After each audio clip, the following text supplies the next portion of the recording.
тоҷикистон парчамат тоҷи сар аст. парчами ту аз ҳама болотар аст. парчами ту парчами адл асту дод, ки ин дирафши коваи оҳангар аст. салом эй ҳамватанони гиромӣ, рӯзи ҳамаи мову шумо ба хайр бошад.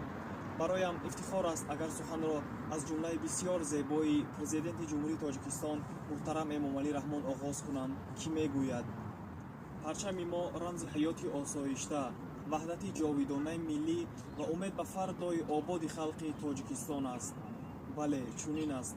худо кунад ки ватани мо чун имрӯз ҳамеша орому обод бошад. парчами давлатии ҷумҳурии тоҷикистон рамзи истиқлолияти давлатии ҷумҳурии тоҷикистон мебошад, ки 24 ноябри соли 1992 пазируфта шудааст. ҳамакнун вазъи ҳуқуқӣ, тартиби омодасозӣ, андоза ва корбурди расмии парчамро қонуни ҷумҳурии тоҷикистон таҳти рақами 254 аз 12 май